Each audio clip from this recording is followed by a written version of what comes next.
দূর দূর, হঠাৎ করে কেন যে এত চুল ঝরছে বুঝতেই পারছি না।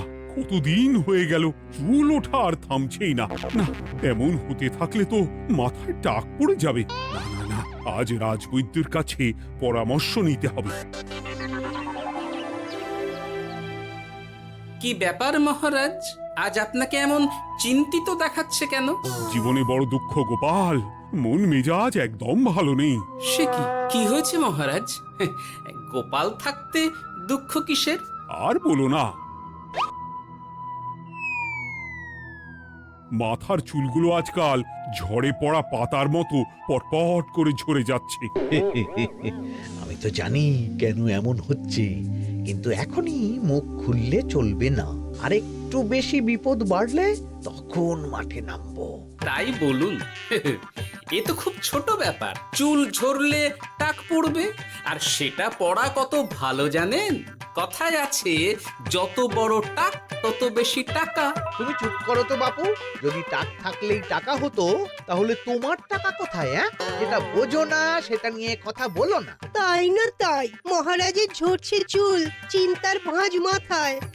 গোপাল যতই চেষ্টা করুক, চিড়ে ভিজবে না কথায়। তোমরা সকলে থামো তো দেখি। ও রাজবৈদ্য, তুমি এর কিছু উপায় বলো।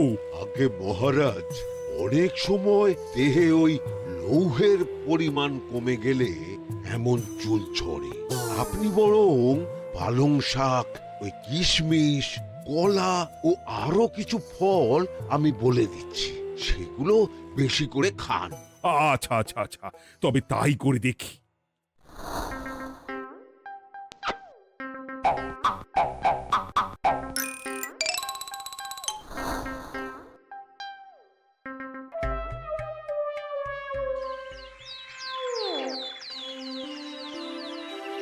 ও রাজবৈদ্য, তোমার কথা মতো শাক পাতা ফলমূল সবই তো খেলাম, চুল ঝরা বন্ধ তো হলোই না। তো জানতামই এমন হবে। কিন্তু মহারাজ, এমনটা তো হওয়ার কথা নয়। কিন্তু হচ্ছে তো। আরে আমার সাধের চুল, কোথায় চলে গেলি সব? এর জন্য তুমি দায়ী। তুমি এর জন্য শাস্তি পাবে বৈদ্য। আমাকে আমাকে ক্ষমা করে দিন মহারাজ, এমনটা হবে এ তো আমি ভাবতেই পারিনি। কিছু মনে করবেন না মহারাজ, ছোট মুখে বড় কথা বলছি, কিন্তু সত্যি এখানে রাজবৈদ্যর কোনো দোষ নেই। ওকে শাস্তি দেওয়াটা ঠিক হবে না মহারাজ। দেখেছেন মহারাজ, গোপালের সাহসটা দেখেছেন? আপনার মুখের উপর কথা বলছে। তা বলি, তুমি যখন এতই বোঝো, তাহলে নিজেই একটা আস্ত লোহা খেয়ে দেখো না, তোমার মাথায় চুল গজাচ্ছে কিনা। ঠিকই আছে, এসব মূর্খের মতো কথা কেবল আপনার থেকেই আশা করা যায় মন্ত্রী মশাই। মহারাজ, আপনি বিচক্ষণ মানুষ, আমার শুধু অনুরোধ, আরেকবার ভেবে দেখবেন। ঠিক আছে, রাজবৈদ্যকে আমি শাস্তি দেব না, কিন্তু সকলের জন্য আমার একটা ঘোষণা আছে। কি ঘোষণা? আমার এই কঠিন সমস্যা যে দূর করে দিতে পারবে, তাকে আমি বিশেষ পুরস্কারে ভূষিত করব। এই তো পেয়েছি, এই সুযোগ কোনোভাবেই হাতছাড়া করা চলবে না। এবারের সমস্যাটা সত্যি বেশ কঠিন। কি করলে যে মহারাজের চুল পড়া বন্ধ হবে সেই উপায় মাথাতেই আসছে না। হঠাৎ করে কেন যে এমন হলো কে জানে।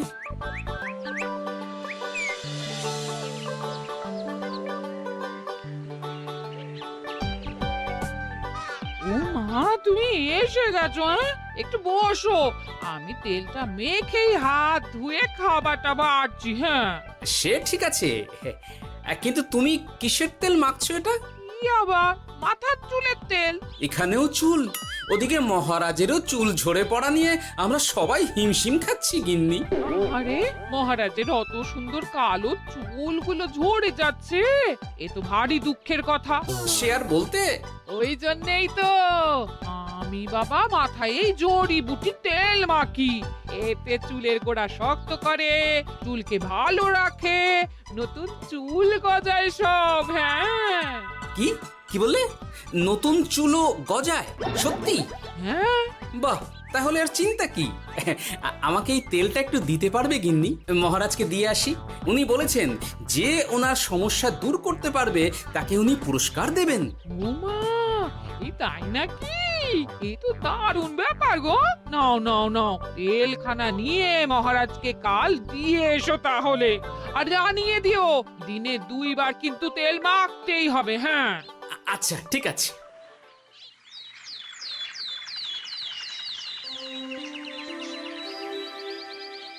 কোনো উপায় খুঁজে পেলে তোমরা? আগে মহারাজ, আমি আপনার জন্য নকল চুল বানিয়ে এনেছি। যতদিন আপনার চুল পড়া বন্ধ না হচ্ছে ততদিন আপনি এটা পরে ব্যবহার করতে পারেন। সে তো বুঝলাম, কিন্তু নকল চুল তো আর আসল চুলে জায়গা নিতে পারবে না বিজ্ঞানী। আসল চুলের কথা ভেবে আমি আপনার জন্য কেশুত্তে পাতা এনেছি মহারাজ। আচ্ছা বেশ। তা গোপাল, খুব তো আগের দিন বকবক করছিলে, তুমি কি এনেছো শুনি? সেটা যথাসময়ে দেখতে পেয়ে যাবেন মন্ত্রী মশাই। এটা জড়িবুটি তেল মহারাজ। আমি এটা আপনার জন্য এনেছি। এতে নতুন চুল গজায় আর চুলের স্বাস্থ্যও ভালো হয়। আমার গিন্নিও ব্যবহার করে এটি, তবে দিনে 2 বার করে মাখতে হবে, তাহলেই ভালো ফল পাবেন মহারাজ। বাবা, তাহলে তুমি কেন মাখো না? আচ্ছা, আপনার সমস্যাটা ঠিক কোথায় বলুন তো মন্ত্রী মশাই? মহারাজের জন্য কিছু আনলেও কথা শোনান, না আনলেও কথা শোনান। সত্যি তো মন্ত্রী, কেন তুমি সব সময় গোপালের পিছনে পড়ে থাকো বলো তো? এরা তো তাও সবাই কিছু না কিছু আমার কথা চিন্তা করে এনেছে, তুমি তো সেটাও করনি। না, আসলে মহারাজ, আমিও ভাবছিলাম আপনার কথা, কিন্তু থাক, বুঝেছি। আহ, দারুণ। তেলের গন্ধটাও খুব সুন্দর। গোপাল, তোমায় অনেক ধন্যবাদ। আশা করছি ব্যবহার করলে খুব ভালো ফল দেবে। একদম দেবেই মহারাজ। দূর বাবা, ভেবেছিলাম এক হলো আর এক। কোথা দিয়ে যে গোপালটা মাঝখান দিয়ে এসে নাক গলিয়ে ঢুকে পড়ে, খুব শক্ত পুরস্কার নেওয়ার। দেখাচ্ছি মজা।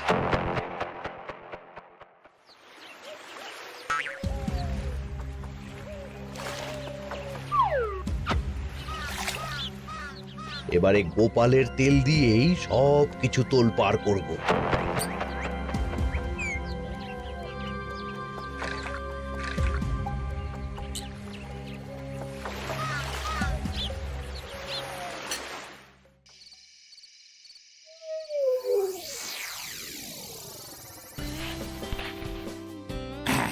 ব্যাস, হয়ে গেল 2 বার মাখা। গোপাল বলেছিল এতেই ভালো ফল পাবো, কিন্তু এখন মাখার পর মাথাটা কেমন জ্বালা জ্বালা করছে মনে হচ্ছে। হয়তো নতুন চুল গজাবে বলে এমন হচ্ছে।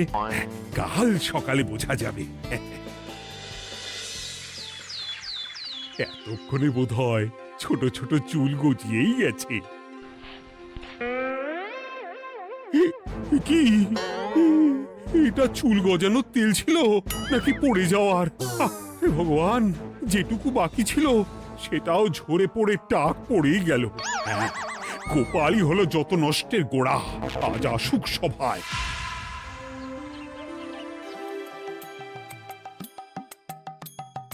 এই যে এখন এলেন উনি।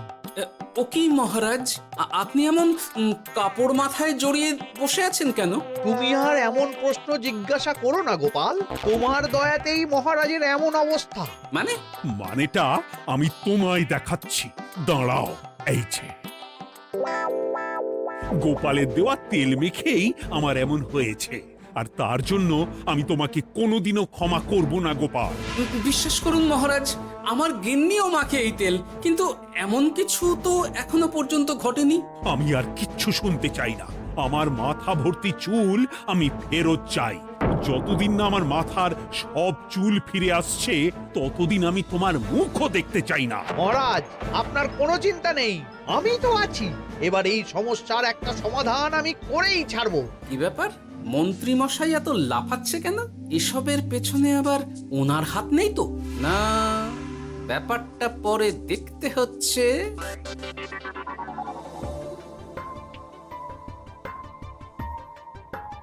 আমি বলি কি মহারাজ, এই সময়টা বরং আপনি নকল চুলটা মানে মানে পরচুলা ব্যবহার করুন। হ্যাঁ, অগত্যা, কিছু তো একটা গন্ডগোল আছেই। গিন্নিও তো রোজ মাথায় তেল মাখে, কই এমন তো হয় না। মন্ত্রী যদি কিছু করেও থাকে তাহলেও হাতে নাতে ধরবো কিভাবে? ও কি গো গোপাল দাদু, এখন এই সময় তুমি রাজসভা ছেড়ে এখানে? তোদের দাদু আর রাজসভায় যাবে না রে? কি বলছো গো? কেন? আর কেন, বিনা দোষে এমন শাস্তি। তোমায় শাস্তি দিয়েছে, তুমি শুধু বলো কে তোমার সাথে কি করেছে, বাকিটা আমরা বুঝে নিচ্ছি। আচ্ছা বলছি, কৃষ্ণনগরের মন্ত্রী মশাইয়ের বাড়িটা কোন দিকে একটু বলতে পারবেন? কৃষ্ণনগরে নতুন নাকি? আগে তো আপনাকে কখনো দেখেছি বলে মনে পড়ছে না। হ্যাঁ, আমি এখানে থাকি না, আমি এখানে আমার কাজে এসেছি, তাই মন্ত্রী মশাইয়ের বাড়ির ঠিকানাটা যদি একটু বলে দেন। নিশ্চয়ই, এ পথ দিয়ে সোজা চলে যান, তারপর কিছুটা ডান দিকে গেলেই পেয়ে যাবেন। আচ্ছা, অনেক ধন্যবাদ। ভিন গাঁয়ের লোক মন্ত্রী মশাইয়ের বাড়িতে, ব্যাপারটা বেশ সন্দেহজনক লাগছে। এই এই গুলটে ন্যাপলা, তোরা তোরা দুজন একটু আড়াল থেকে দেখতো লোকটা মন্ত্রী মশাইয়ের বাড়িতে ঠিক কি জন্য এসেছে, তারপর আমায় খবর দিস। ঠিক আছে গোপাল দাদু। তোমার আবার এখানে আসার কি দরকার ছিল? আমি তো বলেছি যে আমি ঠিক গিয়ে তোমার পাওনা গন্ডা মিটিয়ে দেবো। মিটিয়ে দেবে? কতদিন হয়ে গেছে জানেন? দেখো, হয় আমার কীটনাশক আর সার সব ফিরিয়ে দিন, নয়তো আমার জিনিসের দাম মিটিয়ে দিন। কীটনাশক, সার আর কি করে ফেরত দেবো বলো? ও তো সব পুকুরের জলে মিশে গেছে। ওসব আমি জানি না, আমার পাওনা গন্ডা মিটিয়ে দিন, ব্যাস। চল চল, এখনই তাহলে গোপাল দাদুকে গিয়ে সব জানাই। চল চল। দাদু, ও গোপাল দাদু। তোরা এসে গেছিস? আয় আয় আয় আয় আয়। মন্ত্রী মশাইয়ের মুখ থেকে অনেক খবর পেলাম। তাই নাকি? কি শুনি? মন্ত্রী মশাই ওই লোকটার কাছ থেকে অনেক কীটনাশক সার নিয়েছে, কিন্তু এখনো জিনিসের দাম মেটায়নি। হ্যাঁ, ওই জন্যই তো মন্ত্রী মশাইয়ের উপর লোকটা খুব লেগেছিল, হুমকিও দিয়েছে 1 সপ্তাহের মধ্যে জিনিসের দাম সব মিটিয়ে দিতে হবে। তাই নাকি? কিন্তু কীটনাশক সার নিয়ে মন্ত্রী মশাই কি করবে? সেটা তো বলতে পারবো না দাদু। তবে হ্যাঁ, মন্ত্রী মশাই ওই লোকটাকে বলছিল যে ওই সব কীটনাশক সার পুকুরের জলে মিশে গেছে। কি বললি? পুকুরের জলে? আচ্ছা, এবার দুয়ে দুয়ে 4 করা গেল। অনেক ধন্যবাদ রে তোদের। বল বল, তোরা কি খাবি? কিচ্ছু লাগবে না গোপাল দাদু, তবে ভোলা ময়রার মিষ্টি খাওয়ালে। আচ্ছা আচ্ছা। কি করে যে মহারাজকে আসল ব্যাপারটা বোঝাই, কিছু তো একটা উপায় বের করতেই হবে। তা বলি বাবা, রাজসভায় যেতে হবে না বলে কি সারাদিন এইভাবেই শয়নে শয়নে দিন কাটাবেন বাবা? হ্যাঁ, উপায় পেয়ে গেছি। বুঝলে গিন্নি, আমাকে একটা জায়গায় যেতে হবে, বুঝলে? তারপর ওখানে যদি কাজ হয় তাহলে আগামীকাল রাজসভায় আমি যাব। কিন্তু তুমি যে বলেছিলে তোমার এখন ছুটি। হ্যাঁ, কি আর করি বলো, গুরুত্বপূর্ণ একটা কাজ, তাই যেতেই হবে। আচ্ছা যাও। ওই গো বিজ্ঞানী, আরে গোপাল যে, বলো। এই যে বিজ্ঞানী, একটা বিশেষ দরকারে তোমার কাছে এলাম, বুঝলে? হ্যাঁ, বলোই না। আচ্ছা, এই দূষিত জলকে কিভাবে আবার পরিশুদ্ধ করে বলতে পারবে? কেন পারবো না? জলের মধ্যে একটু চুন আর ফটকিরি দিয়ে দিলেই জল আবার দূষণমুক্ত হয়ে যাবে। তবে ওগুলো দেওয়ার পর কিছুদিন সেই জলকে ব্যবহার করা বন্ধ রাখতে হয়। হ্যাঁ। আচ্ছা আচ্ছা, অনেক ধন্যবাদ, আসি তাহলে। হ্যাঁ,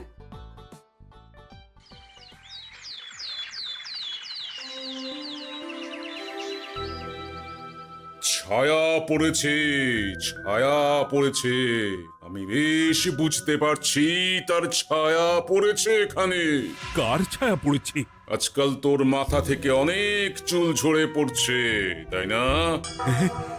আগে হ্যাঁ সাধু বাবা, আপনি একদম ঠিক কথা বলেছেন। ও বাবা, এই আবার কোথা থেকে উদয় হলো?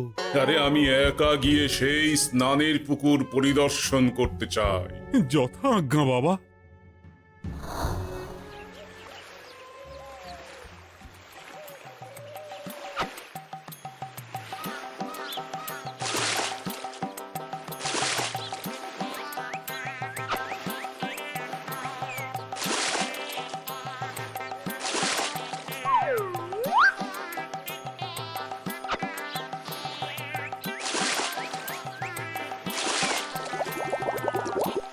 যাক বাবা, মোটামুটি সপ্তাহখানেক এভাবে থাকলেই পুকুরের জল আবার আগের মতো পরিষ্কার হয়ে যাবে। এবার শুধু মহারাজকে একটু বুঝিয়ে বললেই হয়ে যাবে।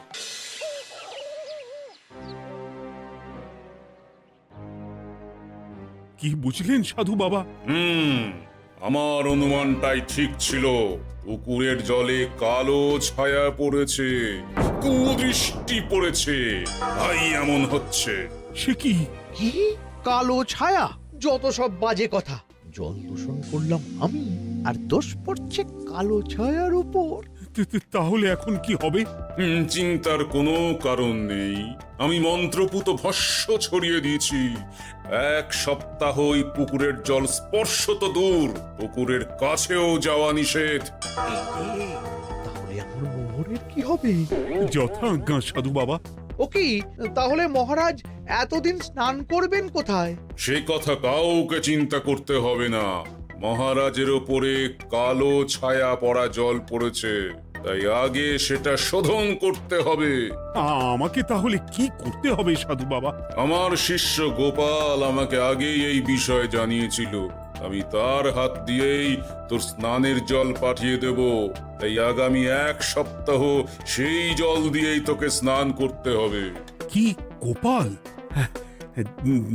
দেখছো তো মন্ত্রী, গোপাল আমাকে কত ভালোবাসে। আমি ওকে কত কথা শোনালাম, কিন্তু না না না না, কাল থেকেই আমি আবার গোপালকে রাজসভায় ডেকে আনবো। আমি আসছি, আমার কাজ হয়ে গেছে। আর হ্যাঁ, তোর স্নানের পুকুরের চারিদিকে প্রহরীর বন্দোবস্ত কর। কাক পক্ষীও যেন ওখানে প্রবেশ করতে না পারে। আচ্ছা বাবা, আচ্ছা।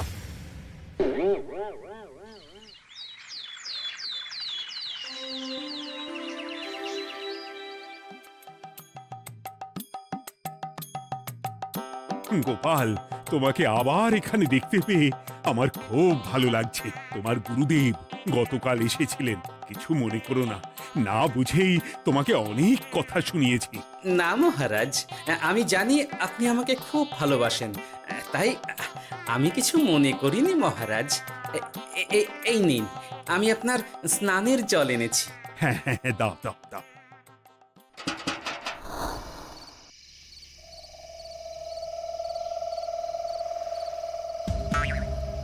ও বাবা, পুকুরের কাছে যে গিয়ে দেখবো সেও উপায় নেই। চারপাশে প্রহরীতে ভর্তি। তাহলে কি সত্যি সত্যি কালো ছায়া পড়েছে? ভালোই হলো, পাওনাদারকে বলে দেবো কীটনাশকটা জালি ছিল। হি হি।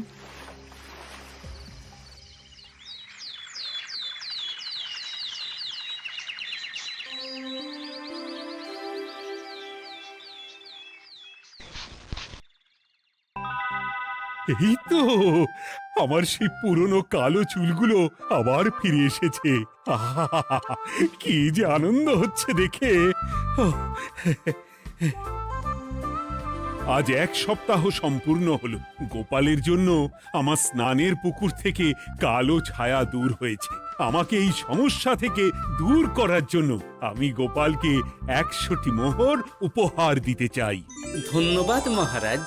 দূর, আমার আর ভালো লাগে না। সব সময় গোপালই মোহর পায়, এটা তো আমার পাওয়ার কথা ছিল। এদিকে আজকে পাওনাদারও আসবে।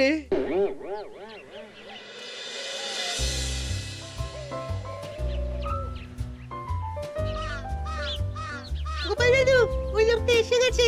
আচ্ছা, আসছি। এটা তো মন্ত্রীর বাড়ির দিকে রাস্তা। আমরা তাহলে এদিকে কেন যাচ্ছি গোপাল? আপনার পুকুরের আসল রহস্যটা কি সেটা আপনি জানবেন না মহারাজ? মানে নিজের চোখেই দেখুন, তাহলে বুঝতে পারবেন। আর একটু সময় দাও আমায় ভাই, এমনিতেও তোমার কীটনাশক কোনো কাজের নয়। কি এখন এসব কথা? আর একদিনও সময় দিতে পারছি না। একটু বোঝো, একটু। সব আমি মহারাজের পুকুরের জলে মিশিয়ে দিয়েছি। মন্ত্রী, তুমি তাহলে সেই কালো ছায়া? মহারাজ, আপনার পর্দা ফাঁস হয়ে গেছে মন্ত্রী মশাই। তুমি তাহলে সবটা জানতে? একদম প্রথম থেকে। রে, খুব জোর ফেঁসেছি। এদিকে পাওনা আর ওদিকে মহারাজ, এখান থেকে কেটে পড়তে হবে। ই! গন্ডগোল করে আবার পালানো হচ্ছে কবে রে? বলো, কেন করেছিলে? মহারাজ, আমি ভেবেছিলাম আপনার সব চুল উঠে গেলে আমি আপনার কাছ থেকে চুল গজানোর ওষুধ দেওয়ার নামে অনেক টাকা লুটবো। কিন্তু সেই ভাবনা ভাবনাই থেকে গেল, সেগুড়ে যে বালি হয়ে গেল। ভাবা যায় চুলের জন্য চুলো চুলি, হ্যাঁ?